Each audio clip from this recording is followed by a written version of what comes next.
Did you know that there are two people whose faith Jesus praised in the Gospels? When I first read about this, I ran over to my Bible to dig into those passages. Only two very blessed people had their faith praised by Jesus Christ himself. And then those praises were recorded for all Christians across the world to read again and again.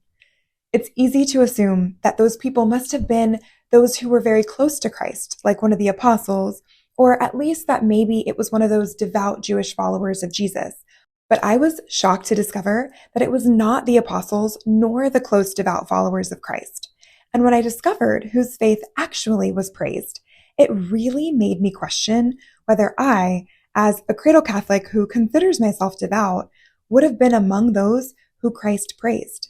I bet you're wondering too. So let's start with whose faith Jesus praised in the Gospels, and then I will discuss what who they were means for Christians today.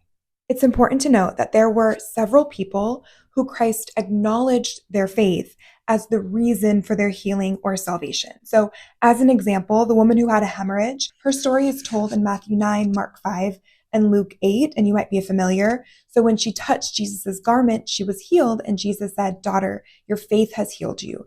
Go in peace and be free from your suffering."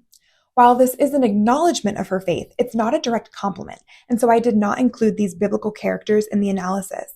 I only included those who received a direct compliment regarding their faith from God, which is amazing. The first blessed soul to receive a direct compliment from Jesus Christ himself about his faith was the Roman Centurion, and his story is found in both Matthew 8 and Luke 7. The two Gospels tell the story a little bit differently, but I tend to prefer Matthew's retelling, so that's the one I will use. In this Gospel, the Roman Centurion approaches Christ for the purpose of interceding, not for himself, not even for a member of his family, but for a servant, which I think is beautiful. When he entered Capernaum, a centurion approached him and appealed to him, saying, "Lord, my servant is lying at home, paralyzed, suffering dreadfully." He said to him, "I will come and cure him." The centurion said in reply, "Lord, I am not worthy to have you enter under my roof. Only say the word, and my servant will be healed. For I also am a person subject to authority, with soldiers subject to me, and I say to one, 'Go,' and he goes, and to another, 'Come here,' and he comes, and to my slave, 'Do this,' and he does it." When Jesus heard this, he was amazed and said to those following him, "Amen, I say to you, in no one in Israel have I found such faith." Imagine amazing Jesus. The centurion's words, "Lord, I am not worthy that you should enter under my roof, so only say the word, and my," in this case, soul, "shall be healed," have resonated so profoundly across time that those of us who celebrate the Latin rites of the Mass repeat his words aloud during the Novus Ordo Mass, and the priest repeats these words 3 times quietly to himself before taking the Eucharist during the traditional Latin Mass. I don't know if the Eastern rites repeat these words as well, so please let me know down in the comments. Now, let's talk about who the centurion probably was.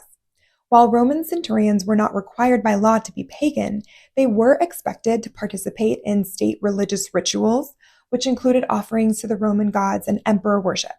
Refusing to do so could be seen as disloyalty or treason. So while we can assume the centurion in question was a pagan, in the Luke 7 version of the story, the Jewish elders said to Jesus, "He loves our nation and he built the synagogue for us." So they don't tell us that the Roman centurion was Jewish, but he was definitely kind to the Jewish people. Regardless of whether or not he was a pagan or a Jew, he was someone who recognized God when he saw him. And Jesus gave him a great compliment for it, and the Catholic Church has immortalized his words. The second person to be complimented for their faith was definitely a pagan. Matthew 15:21 through 28. Then Jesus went from that place and withdrew to the region of Tyre and Sidon. And behold, a Canaanite woman of that district came and called out, "Have pity on me, Lord, Son of David. My daughter is tormented by a demon." But he did not say a word in answer to her.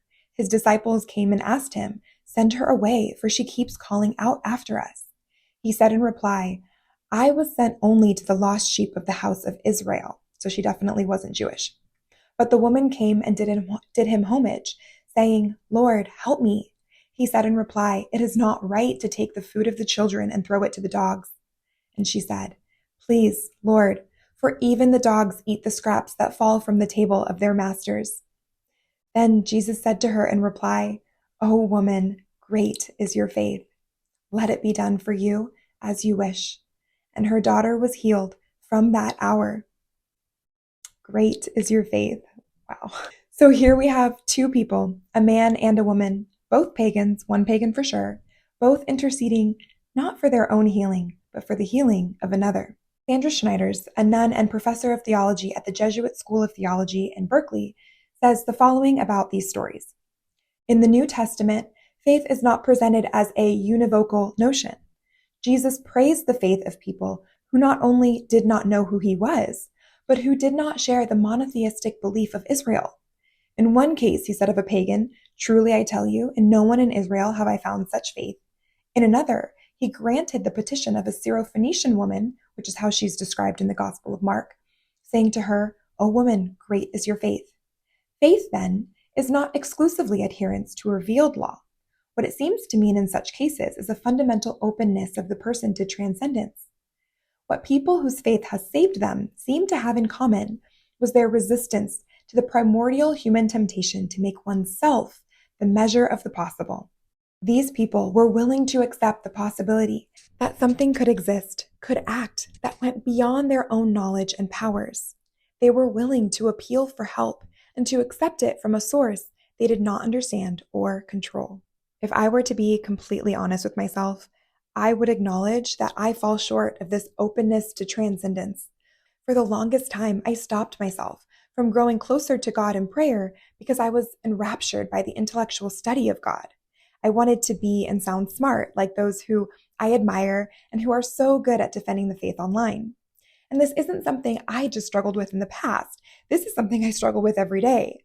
It is easier for me to watch a video or read a book about God than it is to spend time in prayer, reading scripture, and in contemplation with God.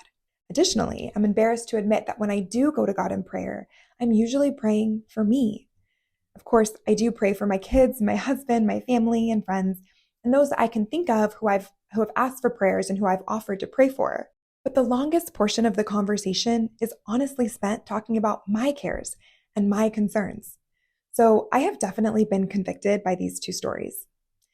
The last thing that I think is important to share is that recently the late Pope Francis caught a lot of flack for saying that all religions are paths to God.